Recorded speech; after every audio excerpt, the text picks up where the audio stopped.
ça, des moments d'inquiétude. Et c'est un peu, j'oserais dire, un portrait de la vie chrétienne. C'est jamais juste 100% glorieux ou joyeux, c'est jamais 100% juste noir et rempli de désespoir. On chevauche toujours un peu ces deux réalités dans un monde déçu et brisé, décevant, mais qui en même temps est restauré à travers les promesses de Dieu. Si vous étiez présent la semaine passée, vous savez que Jonathan a terminé le livre de Ruth en abordant le 4e et dernier chapitre. Et ce matin, on débute donc une nouvelle série de prédications qui va nous amener jusqu'à Noël. Avant même d'introduire le sujet directement, permettez-moi juste de vous poser les questions suivantes. Et réfléchissez-y dans votre tête. Là. Mais de tout ce que vous pourriez faire de votre vie, vous auriez tout le temps nécessaire, tout l'argent, toutes les ressources nécessaires, de tout ce que vous pourriez faire de votre vie, quelle est la chose la plus significative que vous pourriez accomplir?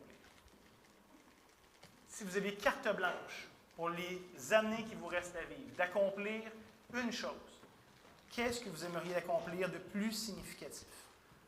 Peut-être, est-ce que là, on a le marathon des couleurs, on a des sportifs, eux diraient peut-être, ce serait de grimper le mont Everest. Ça serait peut-être de faire un Ironman à Hawaï. Il y a une poignée de gens sur la surface de la Terre qui ont fait ça dans leur vie. C'est une prouesse sportive que peu sont capables d'atteindre. Peut-être que d'autres, avec un esprit plus scientifique, diraient non, moi, c'est d'aller dans l'espace, de découvrir le cosmos, d'être le premier homme, première femme à marcher pas sur la Lune, mais sur Mars. Hein, c'est le nouveau désir, le nouveau fantasme de l'humanité, aller sur Mars un jour. Peut-être que d'un point de vue plus communautaire, quelqu'un dirait non, j'aimerais participer ou mettre en place un avancement social majeur, hein, de faire disparaître le racisme, la haine, de doter la corruption de notre société, d'avoir un monde plus juste, plus noble, plus pur. Peut-être d'un aspect médical, trouver le remède contre le cancer, contre l'Alzheimer, hein, des maladies terribles qui, à ce moment, sont incurables. Peut-être d'une manière plus personnelle, quelqu'un dirait non, moi, là, si je pouvais réussir une chose dans ma vie, j'aimerais réussir ma famille. J'aimerais m'investir dans mon conjoint, ma conjointe, mes enfants, les voir s'épanouir, les voir être bien, manquer de rien, me donner, me mettre de côté pour leur bien, les voir être le meilleur de ce qu'ils peuvent être. D'un niveau peut-être plus spirituel, quelqu'un dirait non, moi j'aimerais juste persévérer jusqu'à la fin. J'aimerais terminer la course de la vie chrétienne. J'aimerais bien finir. Hein? La Bible nous dit que c'est facile de bien commencer, mais de bien finir, c'est une autre réalité. Est-ce que vous avez répondu une de ces choses-là? Est-ce que peut-être vous avez autre chose qui vous est venue en tête? Hein, mais de tout ce que vous pourriez faire de votre vie, quelle est la chose la plus significative que vous pourriez accomplir? Et évidemment, tout ce que j'ai dit serait des bonnes réponses jusqu'à un certain point. Ce serait fantastique d'avoir la possibilité de tout accomplir ça, de voir tout ça prendre place dans notre vie. Ce serait fantastique. Mais je vous propose qu'il y a quand même un élément de loin plus extraordinaire que tous ceux-là réunis ensemble. Et cet élément-là, c'est de connaître Dieu. Pas juste de savoir des choses vraies à son sujet, mais de le connaître, lui, intimement. De l'aimer, lui, de le chérir, lui, de le servir, lui. Un de mes buts ce matin, c'est d'essayer de vous convaincre que comme être humain, littéralement, vous ne pouvez accomplir quelque chose de plus grand, de plus élevé, de plus glorieux que d'apprendre à connaître Dieu, d'être en communion avec lui. Et la beauté dans ça, c'est que contrairement à la liste de choses que je vous ai suggérées tantôt, qui sont pratiquement inaccessibles pour 99% des gens, si c'est possible un jour, la bonne nouvelle dans ça, c'est que connaître Dieu est à notre portée à tous. Du plus petit comme le plus grand, ça nous est tous accessible.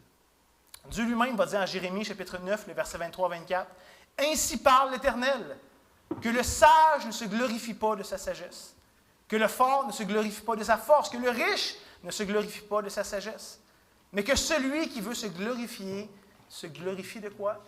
D'avoir l'intelligence de me connaître, de savoir que je suis l'Éternel qui exerce la bonté, le droit et la justice sur la terre.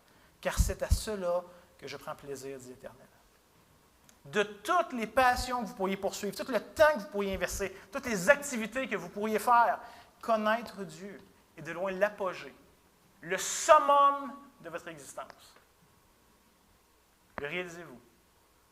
Peu importe ce que vous en pensez, vous ne pouvez pas investir votre vie d'une meilleure manière. Vous ne pouvez pas faire ou chercher quelque chose de plus grand, de plus noble, de plus digne, de plus incroyable, de plus satisfaisant. Êtes-vous de ceux qui doutent de cette affirmation-là? Êtes-vous peut-être de ceux qui la rejettent? Ou êtes-vous de ceux qui sont remplis de joie à cette idée de connaître Dieu?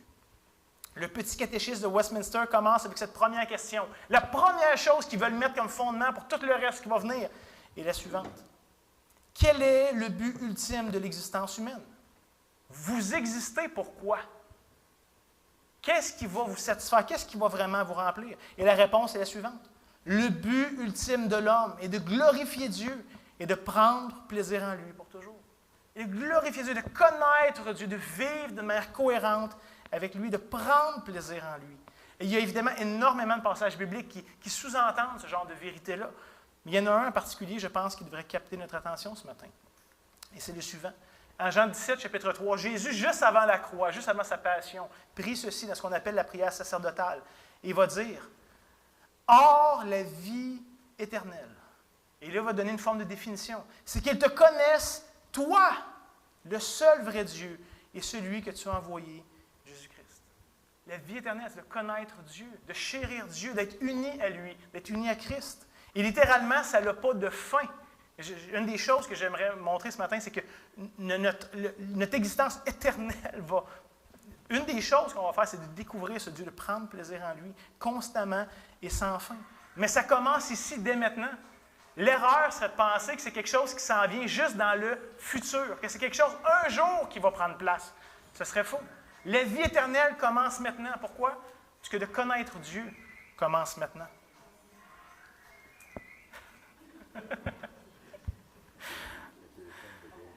Je ne sais pas si vous êtes déjà arrêté dans votre vie de prendre un temps substantiel pour étudier Dieu, de intentionnellement ouvrir les Écritures pour découvrir, pour connaître, pour méditer sur la personne de Dieu.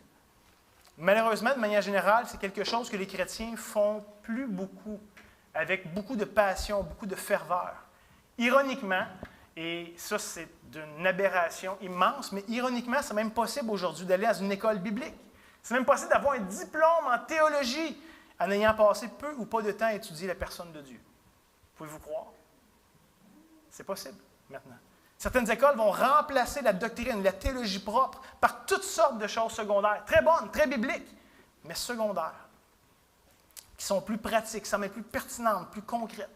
On veut apprendre à quelqu'un à prêcher, on veut apprendre à quelqu'un à faire ça. Puis, toutes sortes de compétences qui sont bonnes. Il s'apprend ça, mais pas au détriment de connaître Dieu. Et tristement, c'est un symptôme d'une réalité généralisée. Pour la majorité de l'Église moderne, la connaissance de Dieu est souvent négligée, souvent prise pour acquis. C'est évident. Mais oui, Dieu, on connaît Dieu, voyons donc. C'est vu comme quelque chose de simple, d'évident. Mais le danger de connaître Dieu de manière superficielle, savez-vous c'est quoi? C'est d'en arriver inconsciemment à croire dans un Dieu qui est déformé. Un Dieu qui n'existe pas dans la réalité, tout en pensant qu'il s'agit du Dieu véritable. À la fin, si on ne revient pas constamment aux Écritures, si on ne plonge pas notre regard, si on n'étudie pas, si on n'examine pas, on peut facilement se faire une idée qui va être grossière, qui va être erronée, qui va être caricaturée du Dieu de la Bible, et qui est souvent beaucoup plus définie par mes opinions, mes conceptions, la culture ambiante, par toutes sortes de choses, que par la réalité. Et j'ai l'impression que trop souvent, on pense que d'étudier Dieu, c'est flou, c'est abstrait, c'est théorique. Voyons à quoi ça sert? Est-ce qu'on peut vraiment comprendre quelque chose de ça? C'est peut-être juste réservé à une élite. Mais pourtant, comme je disais ce matin, mon but, c'est de nous faire réaliser que c'est la fondation sur laquelle tout le reste de nos vies vont se construire. Tout le reste de la réalité de notre monde va demeurer, va achopper sur ça. J'aimerais vous suggérer qu'une bonne partie de notre anxiété, de nos problèmes, de notre manque de joie et de paix, qu'on vit tous de temps à autre, vient de notre ignorance, de notre mauvaise compréhension, notre oubli de qui est Dieu. Ça revient à vouloir construire notre vie sur une fondation qui est croche, qui est fragile, pensant qu'on peut mettre étage par-dessus étage, par-dessus étage, puis que tout ça va être droit comme une flèche, que tout ça va demeurer longtemps, sans réaliser que c'est fragile, que c'est friable. Je vous propose que toutes les vérités des Écritures, et je dis toutes au sens propre et littéral, que toutes les vérités des Écritures s'enracinent premièrement dans la nature et dans la personne de Dieu. Si on manque ça, le reste va être incomplet, le reste va être insatisfaisant, le reste va être chambranlant. Et comme je disais, malheureusement, on préfère s'intéresser à un paquet d'autres sujets en pensant que c'est plus intéressant, plus concret, plus pratique, plus pertinent, de s'intéresser à plein de choses bibliques, d'avoir une obsession pour la fin du monde, pour l'ecclésiologie, pour un paquet de trucs, pour les missions, et il n'y a rien de ça qui est mal. Mais si ça n'est pas mis dans une juste perspective, on passe à côté. Et donc, je vous garantis de vouloir négliger la connaissance de Dieu au détriment de d'autres choses est une erreur monumentale. Réalisez que dépendamment de votre question sur la notion de Dieu, votre vision du monde va être radicalement différente à tout point. C'est un enjeu qui est tout sauf abstrait, qui est tout sauf théorique. Demandez à un athée, qu'est-ce que tu crois de Dieu? Il va dire, je crois qu'il n'y a pas de Dieu. Je suis de la poussière d'étoiles extrêmement chanceuse. J'ai une chance sur des trilliards d'avoir existé, d'avoir eu cette conscience, d'être qui je suis. J'ai une grande chance et je veux vivre ma vie du mieux possible parce qu'après ça, il n'y a rien. Et si tu demandes qu'est-ce qu'il y a après la mort, il n'y a rien. La vie est un hasard. C'est arrivé comme ça sans vraiment avoir de raison. Puis une fois que c'est fini, c'est fini. Tu n'as plus de chance. Demandez à un hindou, qu'est-ce que tu crois de Dieu? Puis il va dire, c'est drôle que ta question est au singulier. Moi, je crois qu'il y a plusieurs dieux, plusieurs entités, plusieurs divinités. Chacun a leur domaine de spécialité. Chacun a un peu leur chose qui leur est propre, un règne qui leur appartient. Et moi, mon but dans tout cet univers-là, c'est d'essayer de connaître ces dieux-là, de leur plaire. Des fois, ces dieux-là vont se faire la guerre. Puis là, mon but, c'est d'avoir leur bénédiction, de chercher à faire ce qu'ils veulent de moi. Demandez à quelqu'un qui croit dans le panthéisme, il va dire, qu'est-ce que tu crois de Dieu? Il va dire, je suis Dieu. Tu es Dieu. Nous sommes Dieu. L'univers est Dieu. Tout ça est Dieu.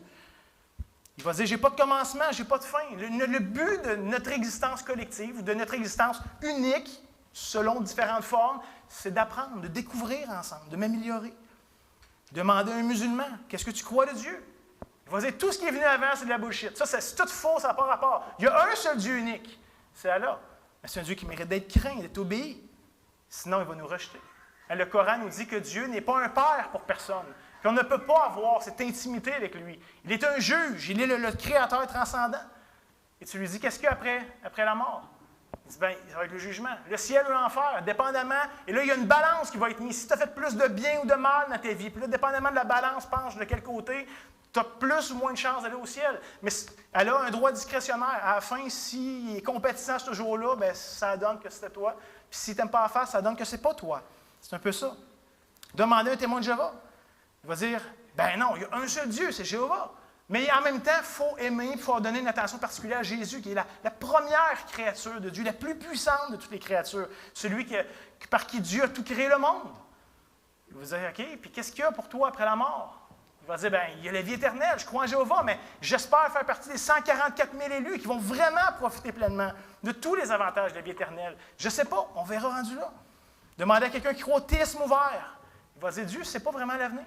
Il ne sait pas plus que moi. On le découvre ensemble. Et là, je prends une décision, puis Dieu est aussi surpris de moi que moi, d'une bonne chose dans ma vie ou d'une mauvaise chose. Mais Dieu désire m'accompagner dans tout ça et m'aider, puis me soutenir. Et là, évidemment, la liste pourrait continuer longtemps. Mais voyez-vous, dépendamment de votre réponse à la question « Qui est Dieu ?», ça va inévitablement avoir des répercussions majeures sur votre vision du monde, sur le but de votre existence, sur votre manière de vivre. Par exemple, si vous croyez que Dieu est parfois malicieux ou un peu indifférent, vous ne serez certainement pas capable de lui faire confiance à travers les moments difficiles de vos vies, à travers les moments déstabilisants de vos vies. Parce qu'il va toujours avoir à l'arrière de votre pensée un doute raisonnable. Est-ce que ce qui m'arrive est juste? Est-ce que ce qui m'arrive est bon? Est-ce que Dieu a vraiment la puissance ou l'intention, le désir d'intervenir dans tout ça? Et donc, le doute reste. Et il y a toutes sortes d'autres questions sous-jacentes qui pourraient ressortir aussi. De toute manière, les Écritures nous affirment très clairement qu'on ne peut pas avoir de relation réelle, qu'on ne peut pas avoir de relation profonde avec le seul vrai Dieu créateur, d'une manière qui est contradictoire, qui est indépendante de sa révélation. Vous connaissez ce texte en Hébreux chapitre 11, verset 6. L'auteur nous dit « Or, sans la foi, il est impossible de lui être agréable. Il faut que celui qui s'approche de Dieu croit que Dieu existe et qu'il est le rémunérateur, qu'il récompense ceux qui le cherchent. » Ce n'est pas juste de croire en un Dieu. L'important, ce n'est pas de dire « mais moi, je crois qu'il y a un Dieu ». Non, non, de croire au Dieu unique, du vrai Dieu. Et ce n'est pas de croire n'importe quoi à son sujet. C'est de chercher qu'il est réellement. Dieu récompense ceux qui le cherchent. Vous vous rappelez de cette discussion entre Jésus et la Samaritaine, en Jean chapitre 4? Ça, c'est très intéressant dans le sujet qui nous intéresse ce matin. On lit à partir du verset 20, c'est la Samaritaine qui parle. « Nos pères ont adoré sur cette montagne. Et vous dites que le lieu où il faut adorer est à Jérusalem. Femme, lui dit Jésus, crois-moi, l'heure vient où ce ne sera ni sur cette montagne, ni à Jérusalem que vous adorez le Père. Vous adorez ce que vous ne connaissez pas. Nous adorons ce que nous connaissons, car le salut vient des Juifs. Mais l'heure vient, et elle est déjà venue, où les vrais adorateurs adoreront le Père en esprit et en vérité. Car ce sont là les adorateurs que le Père demande. Dieu est esprit. Il faut que ceux qui l'adorent en esprit et en vérité. Et là, il y aurait énormément de choses à dire de ce passage-là, mais au minimum, au strict minimum, au dénominateur commun qu'il faut ressortir de ce texte, c'est que pour avoir une vraie adoration, une vraie communion avec Dieu, avoir une vraie compréhension de lui, une bonne connaissance, une juste connaissance de ce Dieu. Vous connaissez certainement le proverbe bien connu, « Dis-moi ce que tu manges et je te dirai qui tu es ». Pour les besoins de la cause, ce matin, j'ose reformuler de la manière suivante. « Dis-moi comment tu vis ta vie et je vais te dire ce que tu crois réellement au sujet de Dieu. » Parce que ça va transparaître, ça a des implications majeures. Je vous l'ai dit, ce n'est pas un sujet théorique ou abstrait. Est-ce que vous êtes toujours dans la crainte, dans l'inquiétude, dans l'anxiété par rapport à l'avenir? Qu'à chaque fois que vous avez une nouvelle, ça vous accable, ça vous décourage. Si oui, peut-être est-ce que vous ne croyez pas réellement en un Dieu souverain qui écrit le cours de l'histoire avec sagesse, selon le bon plaisir de sa volonté. Celui qui n'a rien qui arrive sans sa permission, sa volonté explicite. Est-ce que vous êtes toujours en train d'essayer de plaire à Dieu, de lui montrer que vous êtes bon, que vous êtes digne? Seigneur, sois patient, je te dis, je vais m'améliorer, demain je vais faire mieux, je vais toujours essayer de gagner quelque chose de la part de Dieu. Si c'est le cas, vous ne croyez pas que Dieu est bon, qu'ultimement il est gracieux, qu'il vous aime, que Christ est entièrement suffisant pour ceux qui font appel à lui. Par exemple, s'il y a une différence significative entre votre vie publique et votre vie privée, c'est qu'ultimement, vous ne croyez pas que Dieu est omniscient, omniprésent. Vous pouvez berner tout le monde autour de vous, mais même dans votre vie privée, intime, où personne ne regarde, Dieu voit, Dieu sait. Et la liste comme ça pourrait continuer. Voyez-vous, le nerf de la guerre, c'est qu'il y a une immense différence entre savoir, même savoir des choses vraies, et de connaître. Savoir, ça implique seulement de l'information. Mais de connaître, ça implique inévitablement de vivre de manière cohérente, conséquente avec ce que je sais être vrai, ce que je sais être bon. Mais le proverbe que j'ai cité tout à l'heure pourrait aussi être repris à l'inverse et être tout aussi vrai. Dis-moi ce que tu crois réellement de Dieu, et je vais te dire de quelle manière tu vas vivre ta vie. C'est tout aussi vrai. Parce qu'il y a bien plus que d'une fantaisie théorique et abstraite qui se discute juste entre théologiens dans une tour d'ivoire. La connaissance de la personne de Dieu est fondamentale, pour tous sans exception, et j'oserais dire particulièrement pour les chrétiens. R.C. Sproul disait avec raison, nous sommes tous des théologiens. Et là, peut-être vous dites, mais non, mais je n'ai jamais été dans une école biblique, je n'ai jamais eu de diplôme en théologie, je n'ai peut-être jamais même lu un livre de théologie. Vous êtes un théologien. Vous pouvez être un bon théologien ou un mauvais théologien, mais vous ne pouvez pas vous empêcher d'en être un. L'athée est un théologien. Il affirme des choses au sujet de Dieu. Il n'existe pas. Que ce soit vrai ou pas. Mais tout le monde affirme, tout le monde croit quelque chose au sujet de Dieu. Que ce soit positif, négatif, que ce soit vrai ou faux. On a tous une conception, une compréhension de Dieu. Donc, nous sommes tous théologiens. Dans les prochaines semaines, ne pensez pas qu'on va pelleter des nuages. Au contraire, on va étudier ensemble l'être le plus grandiose, le plus extraordinaire, le plus beau, le plus digne qui existe. Et je vous garantis que ça devrait avoir des implications majeures dans nos vies. Donc, techniquement, c'était mon introduction, qui était une très longue introduction, plus longue que d'habitude, mais je voulais vraiment prendre le temps de mettre la table pour cette série-là. Peut-être plusieurs auraient dit, mais pourquoi est-ce qu'on étudierait Dieu? C'est simple, c'est évident, c'est basique. Parle-nous de choses vraies, concrètes et compliquées. J'espère que je vous ai convaincu de penser autrement. Et évidemment, il y a plusieurs éléments à considérer quand on réfléchit à l'étude de Dieu. Mais cet automne, on va prendre le temps de s'attarder exclusivement à ce qu'on appelle les attributs incommunicables de Dieu. Je veux juste prendre le temps brièvement de définir le mot attribut et le mot incommunicable, juste qu'on comprenne bien de quoi il s'agit ici. Là. Lorsqu'on parle des attributs de Dieu, on parle des caractéristiques essentielles qui sont attribuées à Dieu, qui expriment sa nature, son essence, son être. En d'autres mots, ça manifeste qui est Dieu dans sa personne. Qu'est-ce qui le définit, lui, d'une manière qu'on peut le comprendre et le connaître. Maintenant, de quoi est-ce qu'on parle par attribut incommunicable? C'est un terme que les théologiens ont utilisé depuis longtemps pour essayer de faire certaines distinctions, certaines catégories, classifications. Parce que comme vous vous en doutez, c'est quand même pas une chose super simple de parler d'un être infini. Okay? Il y a quand même quelque chose là-dedans qui nous dépasse et qui est transcendant. Fait que comment est-ce qu'on approche cet être complètement différent de nous et qu'on réussit à y trouver quelque chose pour le connaître, le comprendre? Donc, à travers les siècles, les chrétiens ont essayé de faire des catégories bien imparfaites. Aucune de ces catégories-là est directement inspiré de Dieu. La Bible ne dit pas « voici les catégories dans lesquelles vous allez parler de Dieu ». Fait que c'est des déductions à partir des Écritures, mais des catégories pour nous aider à connaître Dieu, à comprendre Dieu. Par exemple, si ce matin, je voulais classer les autos dans le parking de l'Église, il y a plusieurs manières par lesquelles je pourrais le faire. Je pourrais regrouper toutes les autos d'une même marque ensemble et faire des distinctions, des classifications selon les marques.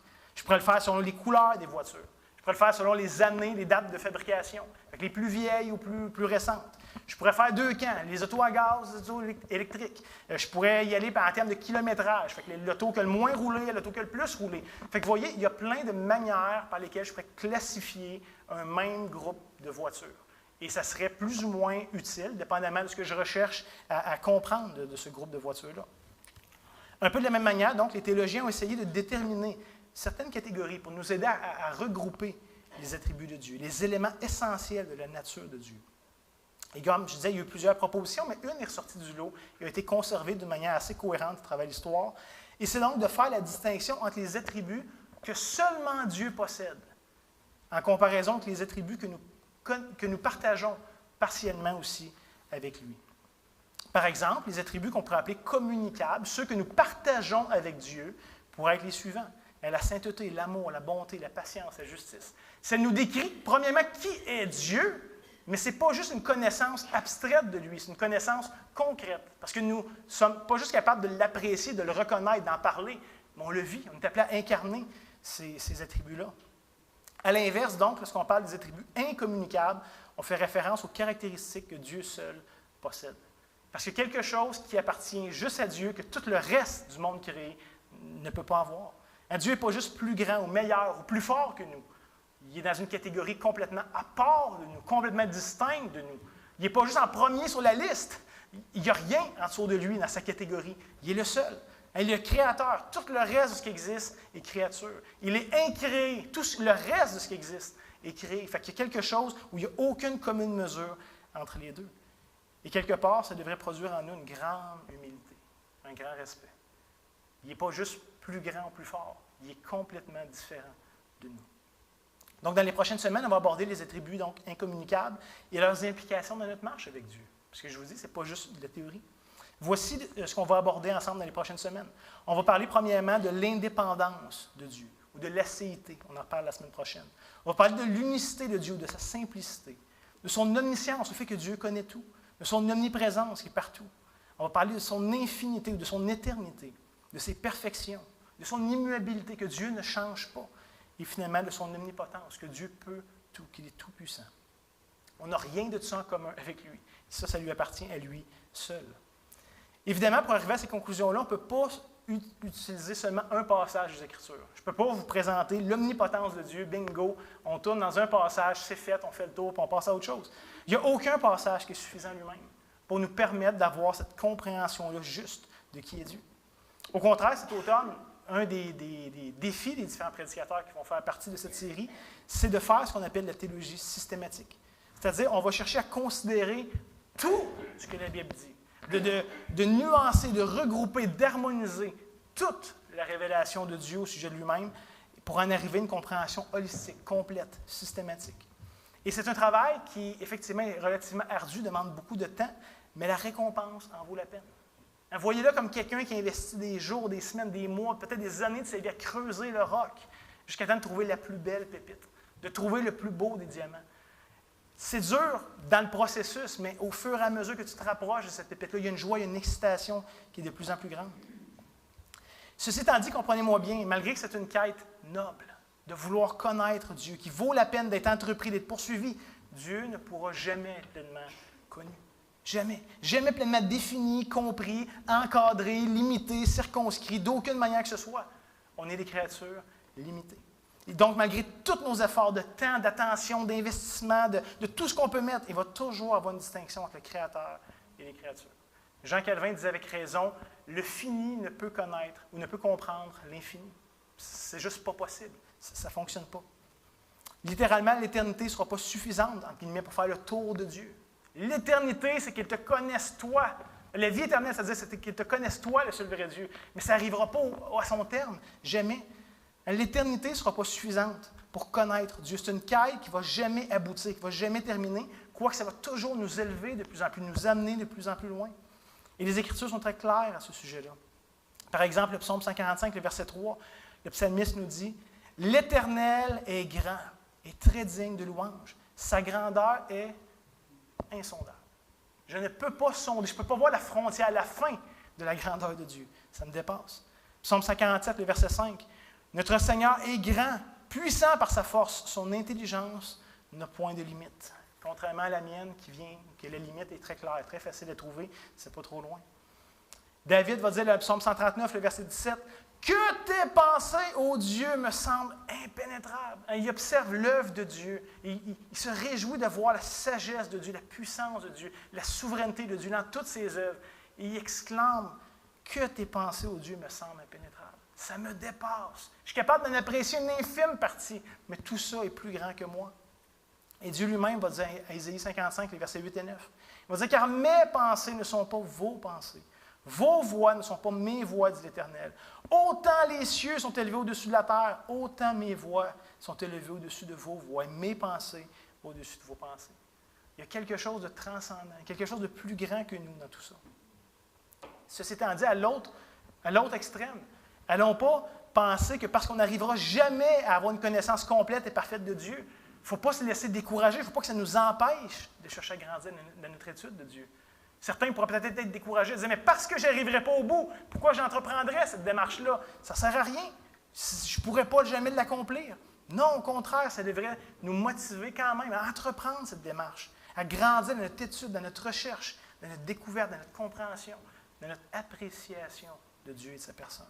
Après tout, comme on a lu tantôt à Jean 17, ça fait partie intégrante de la vie éternelle. C'est le but suprême de notre existence. Il y a quelque chose en nous qui ne sera pas comblé, qui ne sera pas satisfait à l'extérieur de cette quête-là. Il faut aussi absolument réaliser que Dieu a voulu se révéler à nous. Ça, c'est peut-être la chose la plus importante à dire ce matin.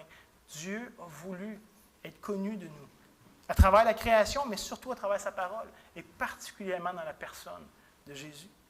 Et c'est tellement important de réaliser que ce n'est pas mon initiative. Ce n'est pas moi qui m'élève pour aller arracher une connaissance de Dieu par orgueil ou par vanité de savoir et de connaître. C'est Dieu qui prend l'initiative. C'est Dieu qui prend les devants. C'est Dieu qui choisit de se révéler à nous.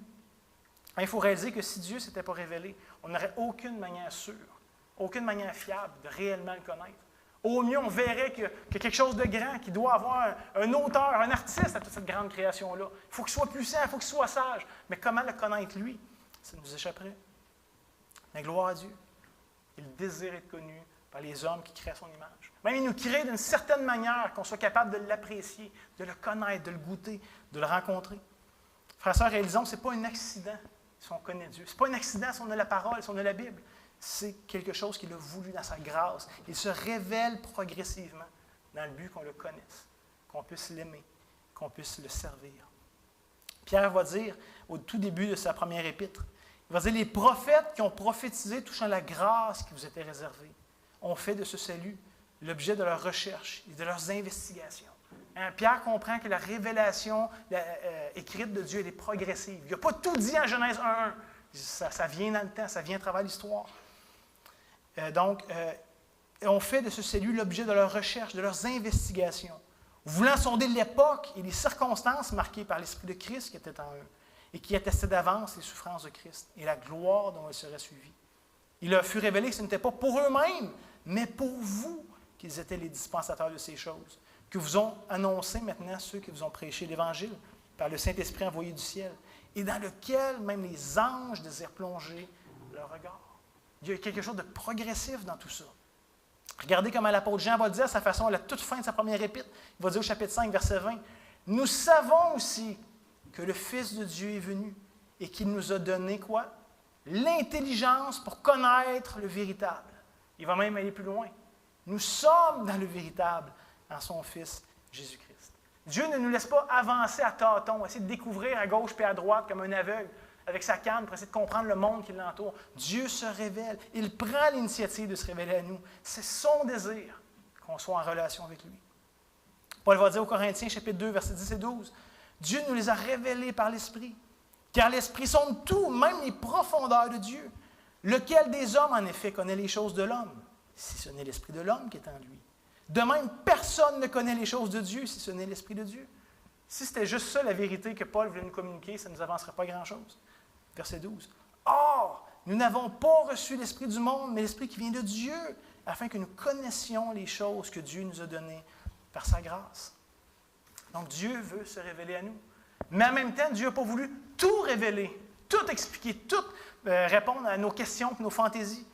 On lit en Deutéronome 29, 29. Les choses cachées sont à l'Éternel.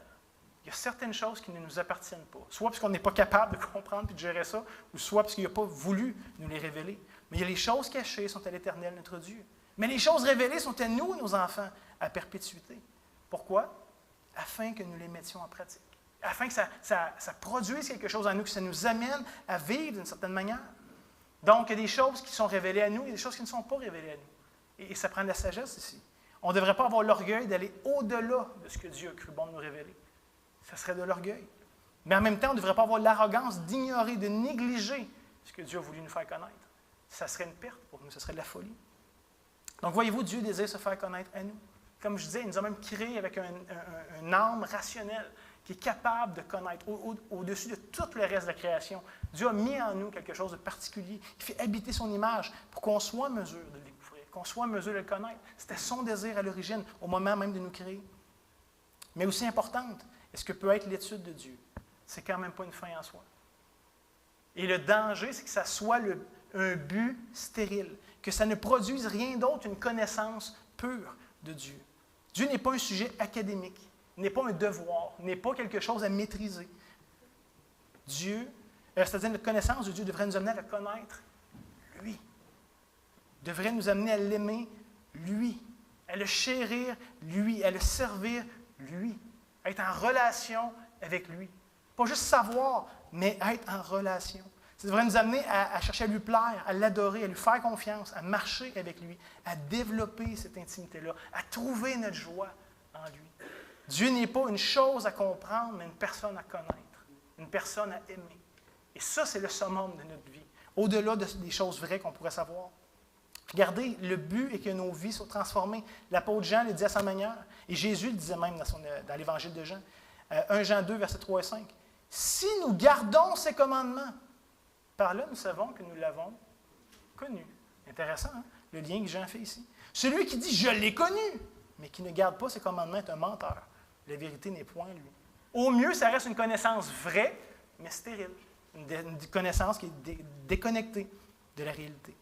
Mais celui qui garde sa parole, l'amour de Dieu est véritablement parfait en lui. Par là, nous savons que nous sommes en lui. Comme on l'a vu tantôt, la fin ultime de l'homme, c'est quoi? C'est d'être en communion avec Dieu, de l'aimer, de le servir, de le chérir. Et il y a un besoin unique dans nos vies, donc, de connaître ce Dieu. Au-delà de tous les autres besoins qu'on peut avoir, celui qui prime au-dessus de tout, c'est de connaître Dieu. On a été créé pour ça, et ultimement, il n'y a rien qui va jamais être en mesure de nous satisfaire, de nous combler à l'extérieur de cette communion-là avec lui, cette union. La vie éternelle, la complétude, la satisfaction ultime, c'est de prendre plaisir en lui, de le connaître, lui. Comme je l'ai mentionné, une grande partie des craintes, des insatisfactions, des difficultés de nos vies viennent de notre piètre connaissance de Dieu, où on peut savoir beaucoup de choses vraies à son sujet, mais ça reste stérile, ça reste inutile, en dehors d'une vie cohérente qui va être consacrée à ce Dieu-là, à l'extérieur d'une relation tangible avec ce Dieu. Notre connaissance devrait toujours produire de l'amour, toujours produire une appréciation, une reconnaissance, une adoration, un désir de répondre devant sa beauté, devant sa grandeur, devant sa puissance, devant son amour. De découvrir qui est Dieu devrait nous donner envie d'en découvrir plus. Ça devrait nous assoiffer. Dans un sens, juste comme un verre d'eau salée. Plus que tu en bois, plus que tu en as besoin, plus que tu en veux. Mais contrairement à un verre d'eau salée qui te détruit et qui t'amène à la mort, Dieu t'élève et t'amène à la vie à travers sa connaissance. Moïse, qui savait pourtant très bien que nul ne peut voir Dieu et vivre, a quand même osé demander « Fais-moi voir ta gloire. Révèle-moi l'entièreté de ta personne. Je veux te connaître, plus que ce que je te connais maintenant. » On peut penser à David qui, à travers les psaumes, exprime son souhait, son soupir de mieux connaître Dieu, de trouver plus de joie en lui, dans sa présence, dans son temple. Et il va dire comme une biche soupire après l'eau d'un ruisseau. Moi aussi, ô Dieu, mon âme soupire après toi. Et il va dire, j'ai soif du Dieu vivant. Un jour n'est perdu, vaut mieux que 1000 ailleurs. Constamment, David exprime ce désir. Il va dire, je vois ta loi, je suis ébahi, je veux la méditer, je veux en manger, je veux que mon âme soit nourrie. Toujours plus de cette révélation de toi. L'apôtre Paul, à sa manière, exprimait cette même aspiration en Philippiens, chapitre 3, les versets 7 à 14. Il va dire, mais ces choses qui étaient pour moi des gains. Il parle ici de tout son pédigré impressionnant. Tout on pourrait dire son PhD de scholar, le fait qu'il a étudié au pied de Gamaliel, que c'était un pharisien parmi les pharisiens, qui était respecté, c'était quelqu'un d'extraordinaire. Il dit tout ça, c'était un gain avant. Mais je le regarde comme une perte à cause de Christ. Et je regarde même toute chose comme une perte à cause de l'excellence de quoi? De la connaissance de Jésus-Christ, mon Seigneur, pour lequel j'ai renoncé à tout. Et je le regarde comme la boue afin de gagner Christ.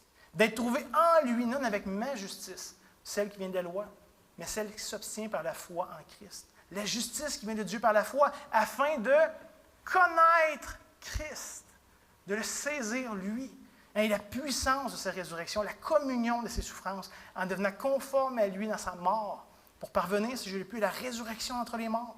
Et là, il va dire, Paul est lucide par rapport à lui-même. Ce n'est pas que j'ai déjà remporté le prix, ce n'est pas que j'ai déjà atteint la perfection, je n'ai pas fait le tour, je suis loin encore, mais je cours pour tâcher de le saisir, parce que moi aussi, j'ai été saisi par Jésus-Christ. Saisi par Christ remplit Paul de joie, de zèle, de le saisir à son tour. Frère, je ne pense pas l'avoir saisi, mais j'ai fait une chose. Oubliant ce qui est en arrière, me portant vers ce qui est en avant, je cours vers le but pour emporter le prix de la vocation céleste de Dieu en Jésus-Christ. Est-ce que c'est aussi le but de vos vies? Est-ce que vous courez afin de saisir Christ? Vous avez été saisi par lui, mais vous êtes insatisfait parce que vous voulez le saisir à votre tour, vous voulez être rempli de lui. Est-ce que c'est ce qui vous motive à vous lever du lit le matin? Merci Seigneur, une nouvelle journée pour apprendre à te connaître, pour apprendre à te servir, pour apprendre à t'aimer, pour apprendre à te faire confiance. Merci Seigneur. Est-ce que c'est ce qui nourrit votre âme, qui vous remplit de paix, de joie, d'espérance? Est-ce que c'est ce qui vous satisfait pleinement? À ce sujet-là, j'ai l'impression qu'on néglige, qu'on ignore souvent l'avantage radical qu'on a, nous, comme croyants de la Nouvelle Alliance. On fait comme si on n'avait rien reçu de plus. Pourtant, on a reçu l'Évangile, on a la pleine révélation de Dieu dans la personne de Jésus. Et Moïse est resté insatisfait à sa demande. Oui, Dieu s'est révélé à lui partiellement. Il dit, je vais te couvrir de ma main, je vais proclamer devant toi le nom de l'Éternel, mais tu ne verras pas toute ma gloire, sinon tu vas mourir. David a soupiré toute sa vie d'une meilleure, d'une plus grande plénitude. Mais maintenant, en Christ, on a reçu ce qu'il cherchait, ce qu'il désirait. Le réalisez-vous? Cet avantage qu'on a. Dieu va dire en Jérémie, chapitre 31, en annonçant cette nouvelle alliance qu'il allait faire. Pas une alliance un peu meilleure, infiniment meilleure, parce que la première, elle était passagère, elle était temporaire.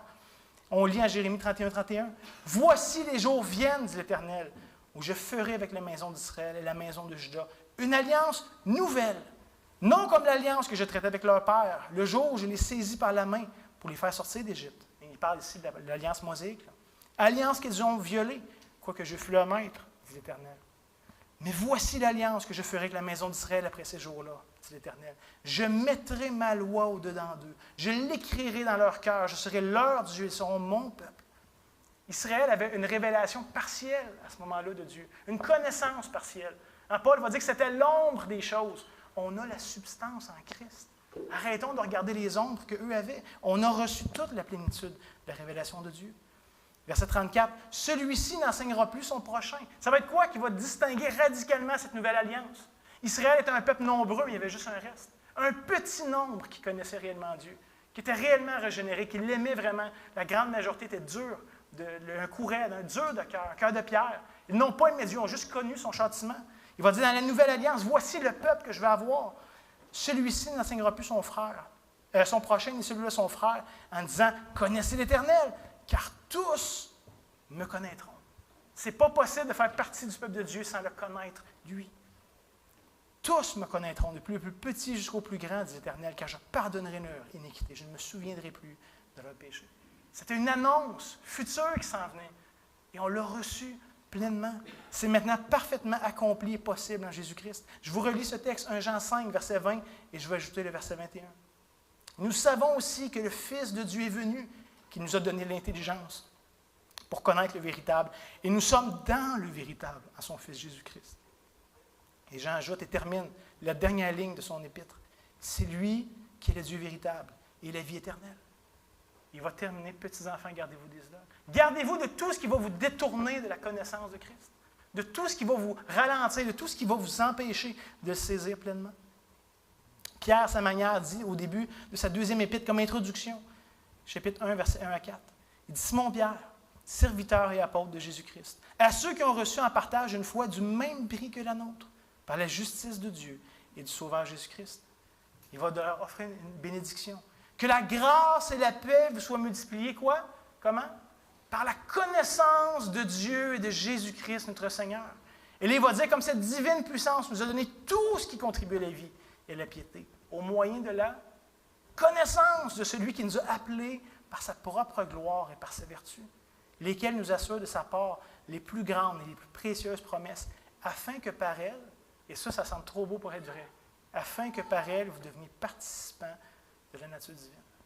Et réalisez-vous que par la croix, on est unis à Christ.